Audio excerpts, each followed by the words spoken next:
usted? Muy buenos días, queridos alumnos. Hoy día damos inicio a nuestra segunda clase teórica, ¿cierto? La semana pasada revisamos los sentidos internos. A cada sentido interno le atribuimos 3 funciones, excepto la cogitativa, que fueron 4, ¿cierto? Le agregamos el cuarto punto, que era el análisis del experimentum. Punto que el día viernes, en nuestro taller primero, profundizamos. Nos dimos cuenta cómo a partir de 2 o 3 memorias con algún patrón en común, con algún elemento en común, la cogitativa podía establecer un experimentum, ¿cierto? Una especie de conclusión intuitiva, que después, claro, por ejemplo, soy poca cosa, nadie me quiere, o me quieren si es que soy sumiso, o cosas así, a partir de la cual se va entendiendo de manera mucho más clara el caso clínico en su conjunto. Además, la semana pasada nos dimos cuenta que la cogitativa era muy importante, no solamente porque esto del experimentum que acabo de decir, sino que porque la cogitativa hacía la evaluación de conveniencia o de nocividad. Y de esa evaluación surgía después, siguiendo esta flecha roja, el movimiento afectivo. Por ejemplo, si la evaluación de la cogitativa dice, si la evaluación de la cogitativa dice esto es bueno, el afecto que va a surgir es amor. Si la evaluación de la cogitativa dice esto es bueno, pero todavía no lo tenemos, ¿cuál va a ser el afecto que va a surgir? ¿Cuál es el afecto que surge cuando hay algo bueno que todavía no tenemos, pero que queremos tener? ¿Motivación será? Tiene que ver, tiene mucho que ver, muy bien, pero no es La ¿Deseo? esperanza. eso, el desire, ¿cierto? El deseo es el que surge cuando hay algo que digo que es bueno, y que todavía no lo tengo, ¿cierto? Y bueno, y cuando la cogitativa dice, esto es bueno y por fin está en mi poder, ¿cuál será el afecto que surge? ¿Gozo? Eso, gozo cuando es a ¿Placer? nivel espiritual, ¿Placer? placer cuando es a nivel corporal, y alegría cuando es a nivel psicológico. Pero fíjense que al final el afecto que surge, la emoción, o como se dice, o como se entiende tradicionalmente la palabra, la pasión que surge, eh, surge según el juicio que haya realizado la cogitativa. ¿Se entiende? O sea, nadie puede sentir deseo si es que primero la cogitativa no le ha señalado que hay algo bueno, apetecible, que todavía no tenemos. ¿Me explico? Entonces, estoy subrayando el punto que vimos la semana pasada. No hay movimiento afectivo, no hay afecto, no hay emoción, si es que primero la cogitativa no ha realizado su evaluación, ¿cierto? Que también conocida como el juicio sensible que hace la cogitativa. Pues bien, vamos a hablar del actuar del ser humano con afecto, ¿cierto? Antes de empezar a entrar a hacer doble clic al apetito sensible. ¿En qué consiste esto del actuar del ser humano con afecto? La semana pasada revisábamos, y también lo revisamos en el taller, que la cogitativa evalúa, ¿cierto? Evalúa la conveniencia o nocividad de las cosas, y que la cogitativa tiene la capacidad, la virtud, la posibilidad de evaluar de manera espontánea, automática, sin que yo le diga cogitativa, evalúa, no. Yo antes de pedirle a la cogitativa que evalúe, la cogitativa ya evaluó, ya hizo su análisis, ya mandó todos los mails diciendo qué es bueno y qué es malo. ¿Me explico? Por ejemplo, tú vas por la calle y viene un tigre de Bengala corriendo hacia ti, ¿cierto? Tú no tienes que decir a la cogitativa, hazme el favor de evaluar si el tigre es conveniente o inconveniente para mí, porque tengo que saber si es que voy a salir escapando. No, la cogitativa, o sea, de hecho probablemente ni siquiera razonaste, no alcanzaste a razonar, la cogitativa ya hizo su evaluación y tú ya te subiste al árbol. ¿Me explico? La cogitativa hace evaluaciones automáticas.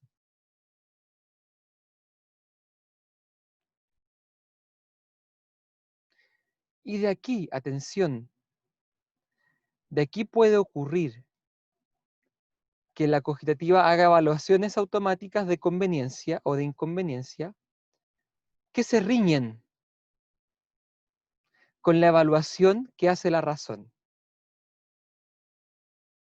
O sea, fijémonos aquí en el cuadrito, la razón también evalúa,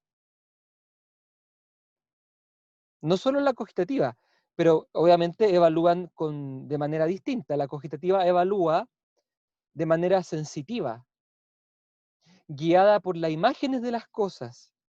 La razón, en cambio, evalúa buscando la verdad de las cosas, apuntando a la esencia, apuntando a lo verdaderamente bueno bueno, a lo verdaderamente conveniente. La cogitativa, por así decir, evalúa lo que es aparentemente bueno, aparentemente conveniente.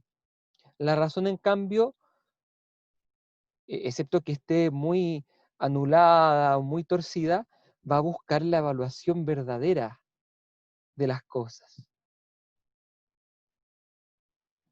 ¿Cierto? Entonces, de esta evaluación que a veces puede ser contradictoria entre la razón y la cogitativa, va a surgir el conflicto afectivo. Por favor, si es que algo no lo entienden, deténganme.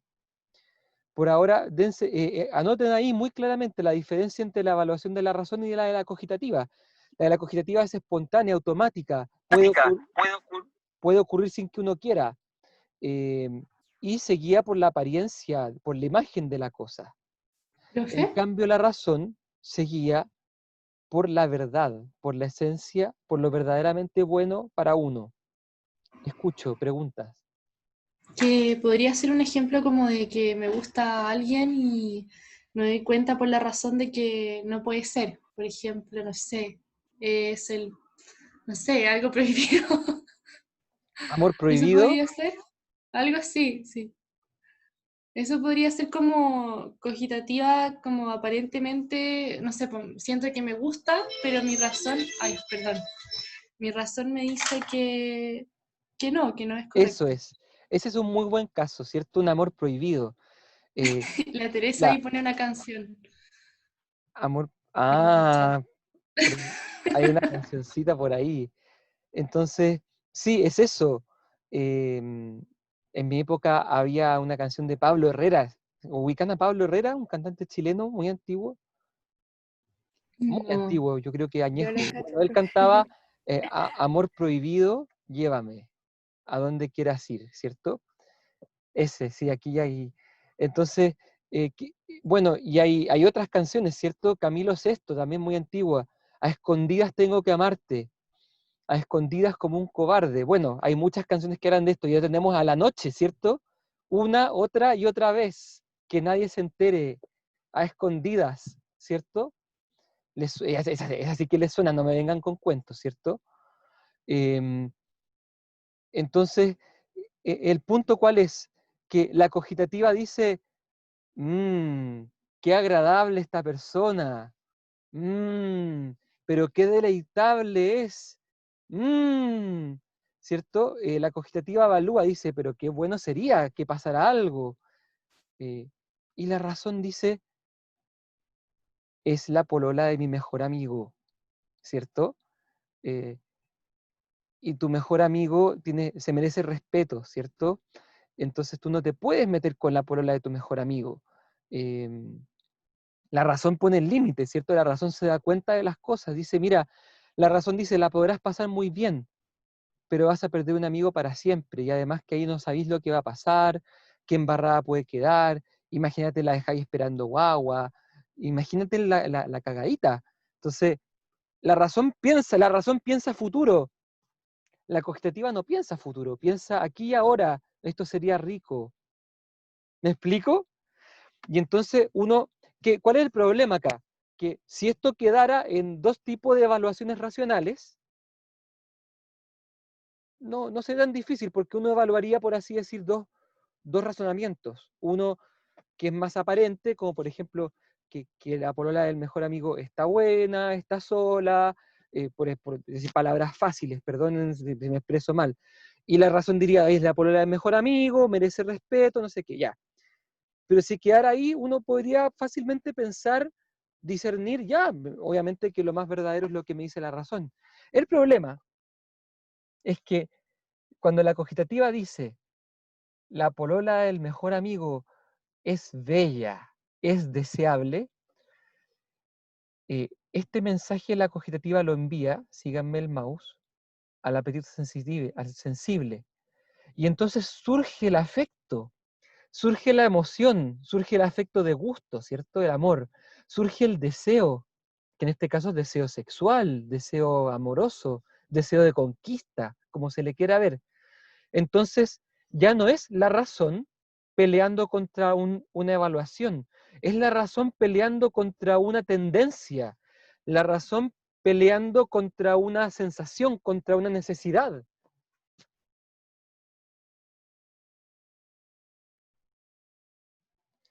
Sí, la razón se mueve por criterios morales.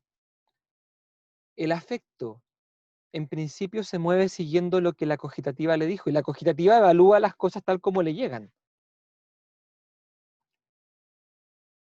¿Se entiende? Entonces, aquí viene lo que se llama la contradicción interior, o como también algunos le llaman el conflicto psíquico. Anoten ese concepto, conflicto psíquico, que es cuando se opone el afecto a la razón. Pero ya entendieron ustedes por qué el afecto se opone a la razón, porque antes la cogitativa ha hecho un juicio de conveniencia o nocividad de las cosas, siguiendo las apariencias, sin fijarse nada más que la apariencia. Por eso es que el conflicto psíquico, el afecto se va a oponer a la razón.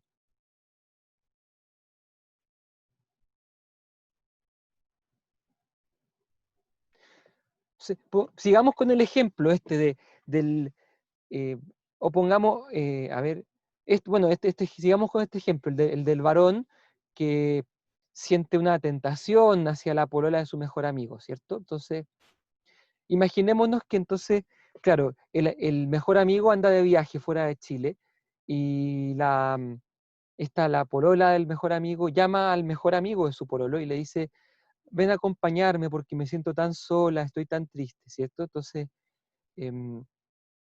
digamos que él, sin darse cuenta de lo que está ocurriendo, sin calcular, va y va a acompañar a la polola del mejor amigo, creyendo que está haciéndole un servicio al amigo, ¿cierto?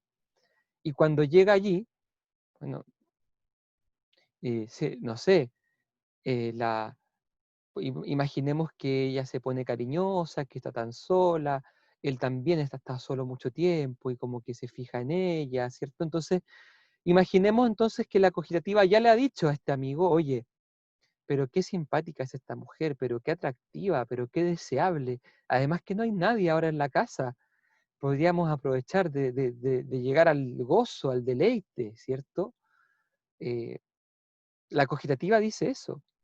Y le secunda el afecto, surge el amor, el deseo fuerte. Pero la razón le dice, "Mm, mm, es la polola de tu mejor amigo, no sabes lo que puede pasar, hay un mínimo de respeto, ¿cierto? Y estamos en este dilema. Entonces, atención aquí.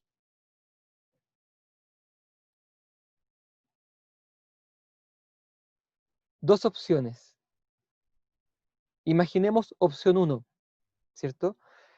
Este sujeto y también la sujeta, ¿cierto? Ambos, porque no es que sea uno, sino que se dejan llevar por ese afecto que están sintiendo, ¿cierto? Es tan fuerte el deseo que, que terminan enredados, ¿cierto? Terminan ahí dejándose llevar. Em, entonces, ¿cómo sería esa manera de actuar? Decimos que es por afecto y contra la razón. Ya a este modo de actuar le llamamos incontinencia. Anoten este concepto, incontinencia.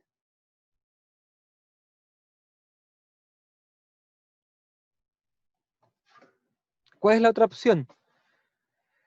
Estando el sujeto allí, se da cuenta de esta posibilidad, pero se dice, no, voy a honrar a mi amigo. A mí no me gustaría que me hicieran esto si es que yo estuviera pololeando con alguien y me tocara viajar fuera del país. A mí no me gustaría. Por último, si es que ella ya no está enamorada de él, que termine con él y después veremos, pero no, yo no voy a ser, no voy a ser no quiero ser el patas, no quiero ser el tercero, no quiero ser aquí el que hace daño, no quiero caer en esto, ¿cierto? Entonces, de manera cortés, él se despide y se va, ¿cierto? Evitando deslizarse en esta tentación. Entonces, en ese caso decimos que actúa por razón y contra el afecto. Y cuando se actúa por razón y contra afecto, decimos que se actúa, que esa estructura de acción se llama continencia. ¿Por qué continencia? Porque contiene esa emoción.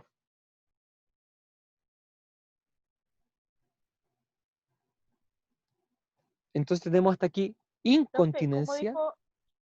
Perdón, ¿Cómo? te escucho. ¿Cómo dijo que era la palabra ¿Cómo? Sí, cuando se actúa por afecto y contra la razón se llama incontinencia, Incontinencia. Ya. porque no me contengo. Cuando Claro. se actúa por razón y contra el afecto, decimos que la persona es continente, porque sabe contenerse, sabe aguantarse.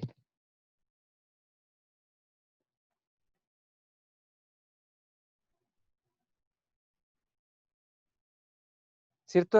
Aquí ya les he presentado dos categorías de la estructura de acción, la incontinencia y la continencia.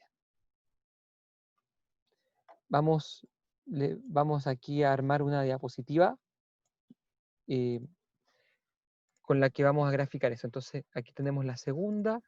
Profe, ¿Sí? Dígame. las dos son conflictos psíquicos, ¿cierto? Sí. Ya. Entonces, estas las vamos a agrupar. Ah, ¿por qué no funciona? Vamos a ver si no funciona ahora sí. Vamos a pegarlo como imagen. Ya, lo pegué como imagen. Ahora sí. Ah, me quedó la voluntad dando bote. Bueno, la metemos aquí. Ah, la di vuelta. Ahí está. Tenemos aquí y decíamos que de esta posibilidad de que existan dos tipos de evaluaciones distintas surgen las estructuras de la acción, ¿cierto? Ya hemos presentado lo que es la incontinencia, que significa actuar por afecto y contra la razón. Hay que agregar algo más, ¿cierto? Cuando se actúa por afecto y contra la razón. Imagínate que nos ponemos en el caso de que este amigo, no muy buen amigo, efectivamente se mete con la polola de su mejor amigo, ¿cierto? Al día siguiente, ¿cómo se va a sentir? Yo creo que ¿Arrepentido? tu moral igual, porque, Culpable. porque si por ejemplo él no siente culpa, no lo encuentra tan grave, puede que no sienta nada y puede que se sienta hasta bacán. Y yo creo que eso depende Ah, casi de la moral. pero es que entonces no estaría actuando contra la razón. Si es que se Pero siente digamos, bacán, enseguida vamos a analizar esa opción, Antonia. Muy buena idea. Pero por lo pronto, si es que él sabía que eso no correspondía a hacerse y lo hizo igual, al día siguiente va a decir, oh, la pitié, las vendí, ¿cierto? Me las vendí.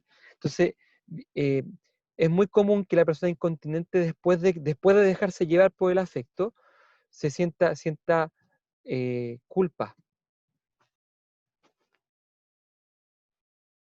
¿cierto? Y después teníamos el continente. ¿cierto? Que actúa, pero actúa por razón y contra el afecto, ¿cierto? ¿Cómo se siente al día siguiente? Este chico despierta en su cama, en su casa, se salvó de, de ponerle un cuerno grande a su mejor amigo, ¿cierto? ¿Cómo se sentirá?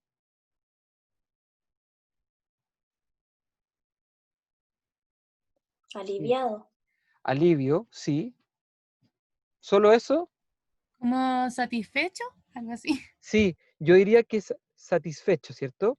Satisfecho porque obró bien, pero puede pasar, pero inquieto a nivel de los afectos, ¿cierto? Como, como quizás dándole vuelta, pucha, de la que me perdí. Ah, quedé con cuello, ¿cierto? Quedé con el diente largo, como la persona que, mm, que tenía la posibilidad de comerse una torta así rica, pero que no se la comió, ¿cierto? Porque, no sé, porque pasó algo, tuvo que irse, entonces, ay, la que me perdí, ¿cierto?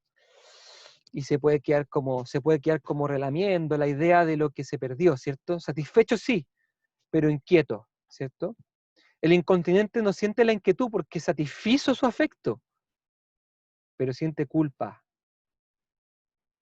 ¿cierto? Es mucho, a ver, sin duda, el continente es más maduro que el incontinente, ¿cierto? Digamos que esta es una escala que también ayuda a medir madurez. La madurez implica saber encauzar los afectos y no dejarse llevar por los afectos. Eh, pero todavía el continente no alcanza a llegar a un nivel de perfección. Em, ¿Cómo creen ustedes que sería la perfección si pudiéramos encontrar un nivel más arriba que el continente? El que actúa, ¿de qué manera? Actúa por Por razón y por afecto. ya, esta materia la han visto, ¿cierto? Sí, profe, lo vimos el semestre pasado, cuando vimos la, la última corriente esta de la psicología integral de la persona. Perfecto, perfecto. Y entonces el virtuoso actúa por razón y con afecto. O sea, el afecto le acompaña. No ocurre este conflicto psíquico, ¿cierto? O sea, habría que decir que el conflicto psíquico está, los voy a poner en rojo, ¿cierto? Como para decir de que aquí están al rojo, aquí hay riesgo, ¿cierto? El virtuoso actúa por razón y con afecto. La cogitativa del virtuoso se ha vuelto dócil a la razón. Entonces, con muy poca exigencia, digamos, con poca dificultad, el virtuoso rápidamente gobierna sobre su afectividad. Profe, Ujú. entonces ahí es como que la razón sería la que estuviese trabajando en la cogitativa. Eso es la conclusión que quería que llegaran. La razón, atención, tiene, y anótense esto, la razón tiene una facilidad y está hecha, digamos, para mover a la cogitativa.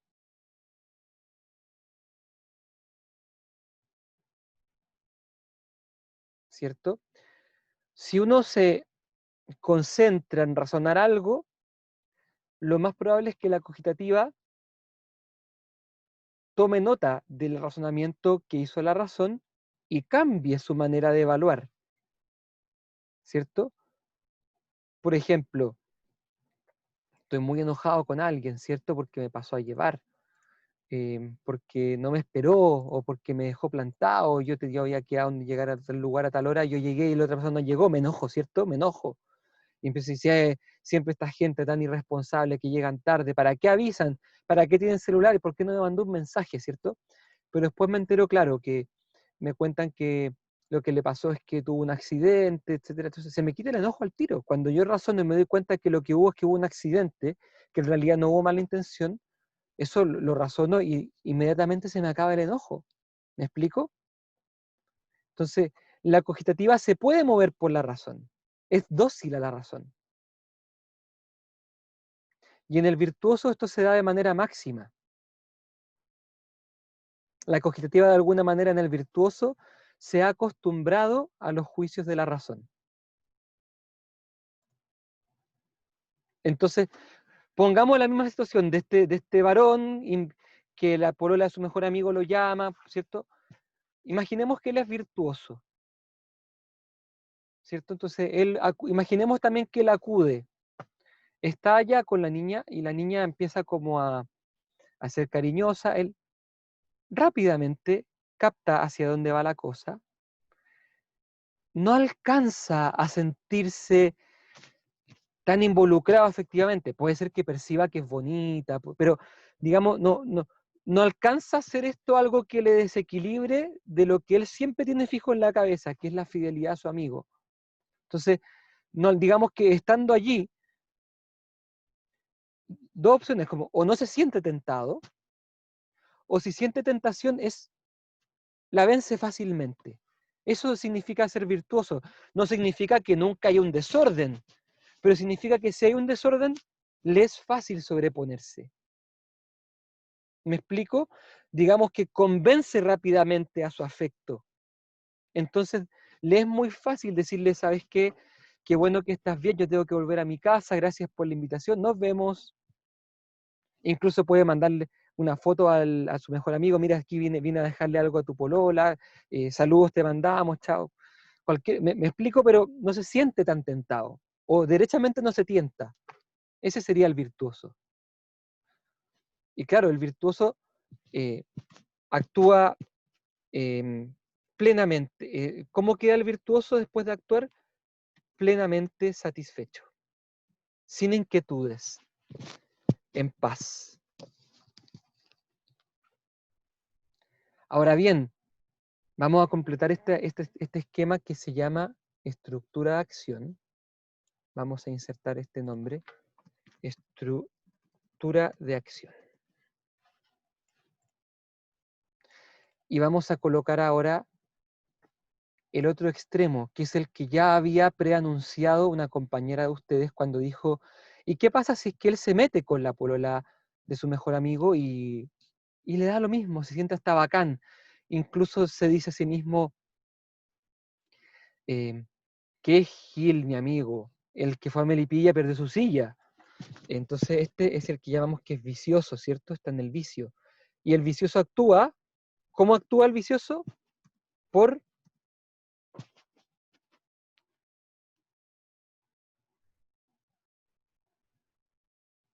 Actúa con afecto y con una razón que lo justifica.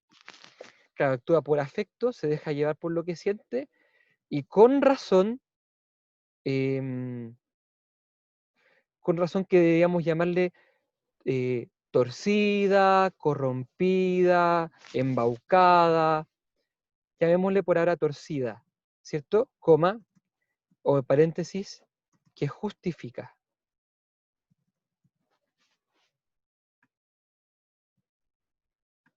¿Cierto? Profe, ¿Sí? en ese caso, para que la razón esté torcida, tendría que ver como que quizás la cogitativa le gane a la razón y la convenza, una cuestión así, para que se corrompa, por así decirlo, la razón.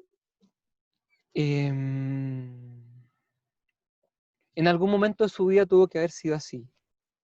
Lo más probable es que la persona no, digamos que si es que era vicioso antes de que se encontrara en este dilema. La amiga, la polola de su mejor amigo lo llama y él ya sabe para dónde va la micro y dice, me voy a mandar un gustito esta noche, ¿cierto? Desde ya antes se anticipa, sabe para dónde va la cosa y se prepara, ¿cierto? Porque su razón le dice que no hay ningún problema en meterse con ella. Su razón le dice, por ejemplo, ¿de qué manera la razón puede justificar? Puede decirle, mira, eh,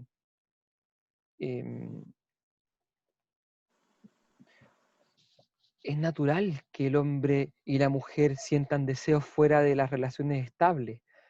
Por naturaleza somos polígamos. Esto de la monogamia es un invento de los judíos, de la cultura judeocristiana. patrañas con eso. Darwin, que es mucho más verdadero que todas las religiones, nos enseña que el más fuerte es el que impone sus genes, y yo soy más fuerte. Además que el que fue a Melipilla perdió su silla, y además que, bueno, ojos que no ven, corazón que no siente, me voy a dar el gustito con esta niña y después mi amigo no se va a enterar y todo va a seguir igual. Además, bueno, y si se llega a enterar, bueno, es tonto él, pues, ¿para qué la deja sola? O sea, ¿me explico? Se arma, tiene digamos, se ha armado un conjunto de razonamientos para justificar lo que en realidad él tiene ganas de hacer. Simplemente lo que pasa es que él quiere comérsela nomás, ¿cachai? Pero arma todo este armazón, arma este aparato entero para evadir la moral. Porque en el fondo él cacha que esto no está bien. Pero él se va a mentir, va a decir, bueno, no es que no esté bien, si la moral es un invento del ser humano, yo, ¿por qué no tengo por qué adherir a esas morales? ¿Cierto? Entonces el vicioso, digamos que no necesita de la cogitativa torcida. La razón se ha torcido, entonces el vicioso puede actuar de manera fría.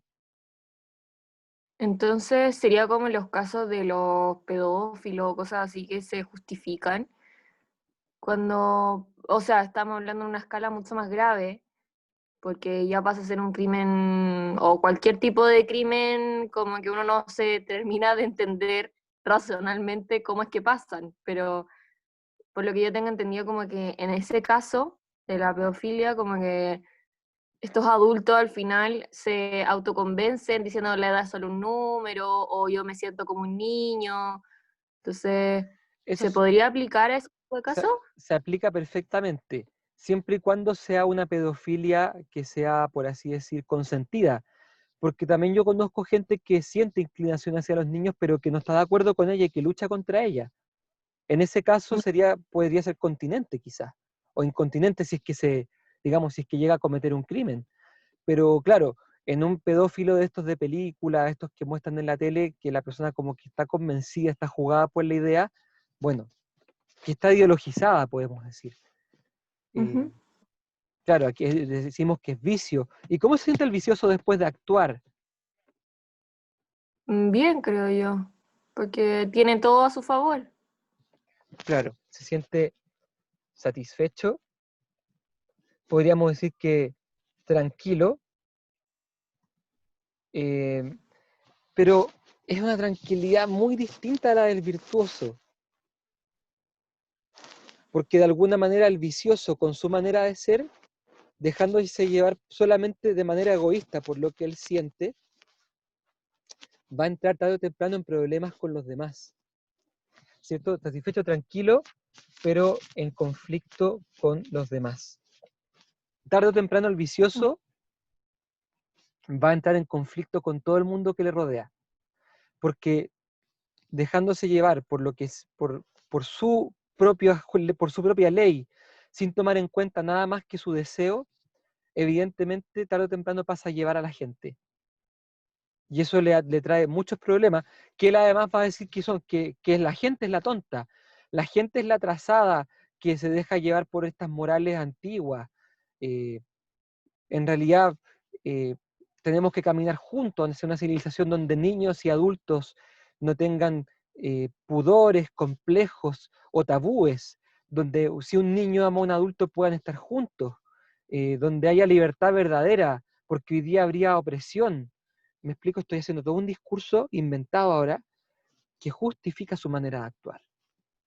Obviamente, en algún punto, si es que uno le aprieta el argumento al vicioso y le aprieta y le aprieta y le contrapone, en algún momento este armatoste intelectual que se arma para justificar se va a caer, porque en alguna parte hace caso omiso a la realidad. Por ejemplo, de que el niño, el menor de edad, no tiene la capacidad moral, no tiene la posibilidad psicológica de elegir una pareja. Entonces, en alguna parte hace agua a su razonamiento. Cuando dice esto de la monogamia, la poligamia, del ejemplo anterior, también hace agua porque en realidad la monogamia no es un invento de los judíos y la poligamia tiene sus problemas también. Y también la gente que vive la poligamia no la pasa muy bien. Entonces, digamos, lo que quiero decir es que esta argumentación torcida no, es torcida, pero también es falaz. Es decir, que en alguna parte se está saltando algo para lograr concluir como quiere. En el fondo, al final es como, no hay nadie más ciego que el que no quiere ver, ¿cierto? ¿Han escuchado ese dicho? No hay peor ciego que el que no quiere ver. Eso le pasa al vicioso. El vicioso es así, que como no quiere ver, va a ser ciego, ¿cierto? Y se va a mantener ciego. Entonces, en resumen, el actuar del hombre con afecto puede darse de 4 maneras, ¿cierto? Que marcan la estructura de acción. Puede darse, Profesor, ya voy, puede darse como virtud, como continencia, puede darse como incontinencia o como vicio, como estructura de acción. Atención, una cosa más antes del comentario. Esto no quiere decir que esto cuando hablamos de estructura de acción decimos que es la estructura típica de acción con la que una persona suele actuar. No quiere decir que quizás en algún área de su vida o que quizás de vez en cuando actúe de otra manera. Por ejemplo, puede darse que un incontinente algunos días o en algunos temas sea más bien continente, pero su estructura de acción sigue siendo incontinente. O puede darse que un virtuoso incluso en algún momento determinado decida dejarse llevar por el afecto y a tener un acto vicioso. Pero atención, un acto vicioso no transforma a un virtuoso en vicioso. Tiene que llegar a ser una generalidad para que el virtuoso pase a ser vicioso. Entonces, lo que quiero decir es que un solo acto no determina la estructura de acción. Hay que mirar el conjunto de la vida de la persona. Y según el conjunto de la vida de la persona nos daremos cuenta si la persona en conjunto es virtuosa, continente, incontinente o viciosa, independiente de que quizá algún acto sea distinto. ¿Me explico? Bien. Ahora sí, perdón que profe. interrumpí la pregunta. Escuchamos. profe, Juegue. ¿me escucha? Sí, claro. Según usted, la homosexualidad entraría en un vicio. Uh,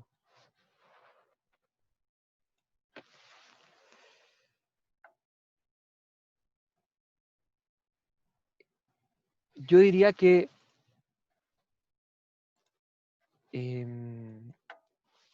este tema es delicado. Y si no les importa, preferiría tratarlo cuando tratemos la materia del deseo. Porque creo que ahí vamos a tener más herramientas como para poder mirar este asunto. Pero, No quiero quitarle el poto a la jeringa, pero me parece que es un tema importante de hablar, pero no quiero apresurarme a tratarlo en un momento como este, donde nos faltan todavía algunas herramientas. yo creo que no sé si la homosexualidad sería un vicio. Yo creo que cualquier como inclinación al sexo que me guste podría convertirse en un vicio si lo tomo de una manera como exacerbada en mi vida, pero no sé si hablaríamos solamente de la homosexualidad. Hablaría yo de todas las inclinaciones sexuales. Tienes Que, un punto interesante. es que, profesor, Sí,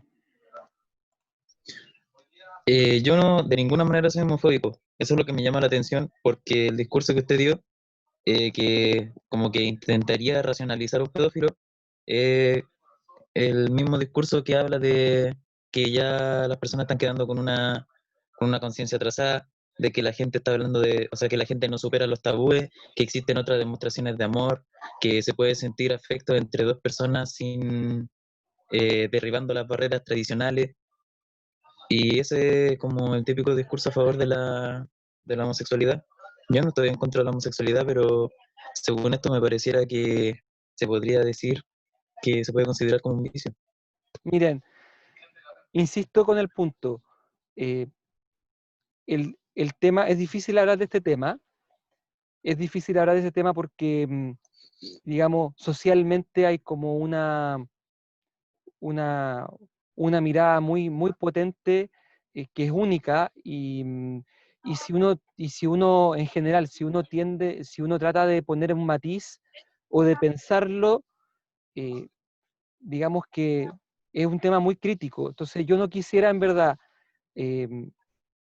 digamos, que en este momento de la materia, donde todavía faltan herramientas como para que podamos pensar el tema, lo abordemos. Yo les prometo que lo vamos a abordar, a mí me interesa que lo conversemos, yo les voy a dar en el fondo, les voy a querer dar mi posición, les voy a querer explicar bien a partir de dónde, en qué sentido, de dónde se pueden sostener las cosas, eh, pero no quisiera que en este momento entráramos en esa discusión si es que todavía nos faltan algunas herramientas.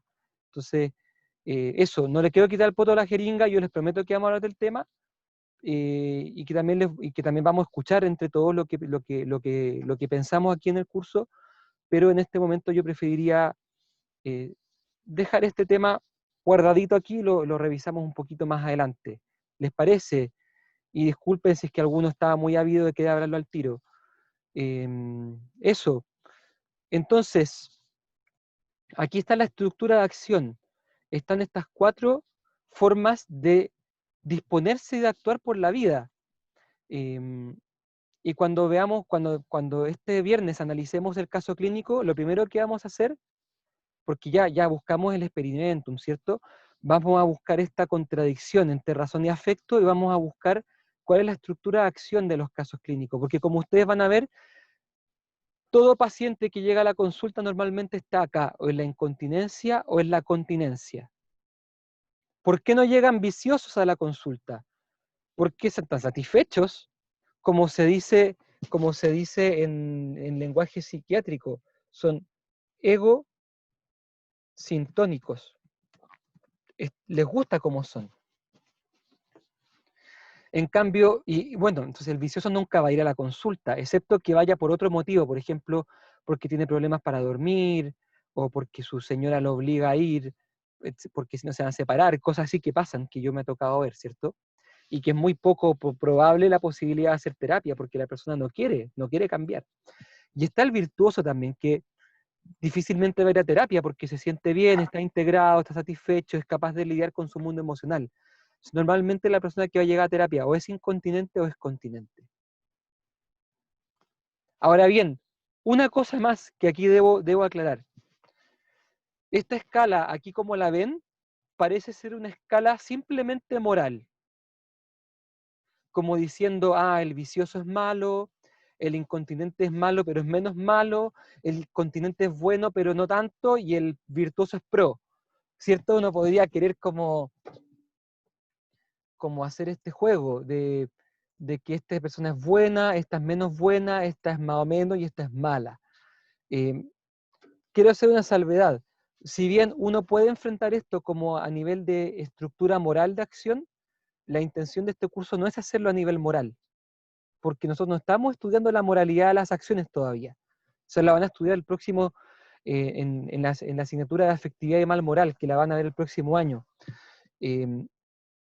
Me interesa que rescatemos aquí, más que la moralidad, esto del actuar por afecto o con razón, esto que aquí hemos visto. Y hay una cosa más, ¿cierto? Que el incontinente no siempre es incontinente porque no le ponga, digamos, le ponga poco Wendy, porque tiene la voluntad débil o porque no se convence. A veces el incontinente que actúa por afecto y contra la razón, a veces, aquí voy a poner un asterisco, a veces no es incontinente porque quiera, sino porque está afectado por un experimentum como los que vimos el otro día, ¿cierto? Que le llamamos experimentum patológico, ¿cierto? La semana pasada yo no les di el apellido patológico, ¿cierto? Pero se lo podemos dar porque aquí aprovecho de aprovecho de ordenar un poquito una cosa que vimos la semana pasada. La semana pasada hablamos del experimentum, ¿cierto? El experimentum a veces puede ser ordenado, como por ejemplo cuando uno saca conclusiones del estilo soy valioso, soy buena persona, eh, si me esfuerzo puedo lograr lo que quiero, que son experimentum sanos, ¿cierto? Y los experimentum que revisamos y que ejemplificamos la semana pasada son experimentum que hay que llamarles patológicos, porque sacan una conclusión equivocada del estilo no soy valioso, si me esfuerzo no sirve para nada, nadie me va a querer nunca en la vida, todos los hombres son malos, todas las mujeres son engañadoras. eh, Eso es un experimentum patológico. Entonces decíamos que a veces el incontinente no es incontinente porque quiera, porque sea mala persona, sino que porque a veces está afectada por un experimentum patológico que le impide ser libre para actuar. ¿Se entiende este punto? Entonces, por ejemplo, una persona que tiene un trauma porque le mordió un perro. Claro, uno la clasificaría como incontinente porque no sale de la casa. ¿Por qué no sale de la casa? Porque tiene temor. Su razón le dice, no, si los perros, no, no todos los perros te van a morder, pero bueno, siente temor. Entonces, claro, uno decía, es incontinente. Pero entonces uno pensaría, ah, bueno, si es incontinente hay que decirle que se contenga, pues que aprenda a usar su voluntad, que sea más firme. En este caso no se trata de un tema de voluntad o de querer.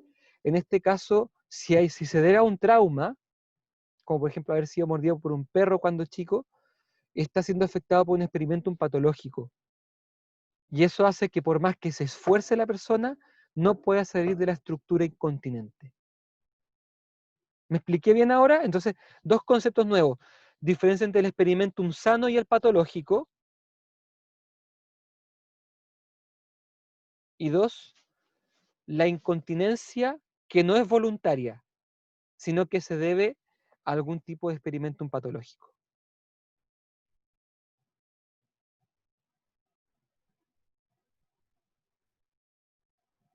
O sea, pero es que igual el experimentum igual solamente como que se diferenciaría en que esté errado como la conclusión que haya sacado y ahí sería patológico, ¿no? Sí, lo que define el experimentum patológico es que no se corresponde con la realidad. Ahí está. En la realidad, no todos los perros muerden. Pero debido a mi experimento patológico, yo creo que cualquier perro me puede morder. En la realidad, yo soy una persona valiosa, ontológicamente, por mí mismo. Pero por mi experimento patológico, yo puedo sentir que no valgo nada. En la realidad, sabemos que el que se esfuerza y se empeña, con el tiempo va a lograr lo que quiere. El experimento patológico distorsiona esa realidad y me enseña que por más que me esfuerce, no voy a lograr nada. Entonces, la diferencia entre el experimentum sano y el patológico es que el sano se corresponde con la realidad y el patológico no representa apropiadamente la realidad.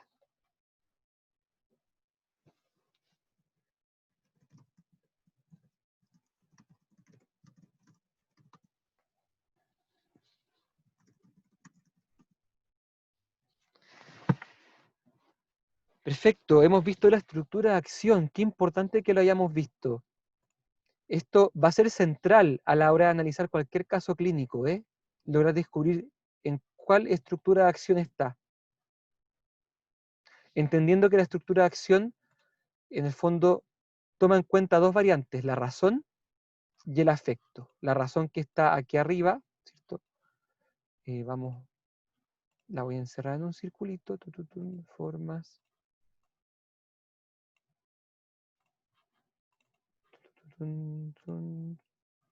Sin relleno, por favor. La razón y el afecto, ¿cierto? El afecto está acá. El afecto es el apetito sensible y la razón es la razón, ¿cierto? Pero también ustedes ya saben, ¿cierto? Que si el afecto dice algo es porque antes la cogitativa le ha sugerido algo, ¿cierto? Bien. ¿Qué tal si hacemos una pausita? Ya. 3 para las 11, 11:15. 11:15 volvemos para revisar ya, ahora sí, lo que refiere al apetito sensible, que es lo central de la asignatura que vamos a tener nosotros este semestre. Una pausa y regresamos Profe, ¿en cuánto regresamos? Perdón. a las 11:15. Yo tengo 3 para las 11, es decir, en Ya, 18 perfecto. minutos, 17 minutos más. Ya. Ok.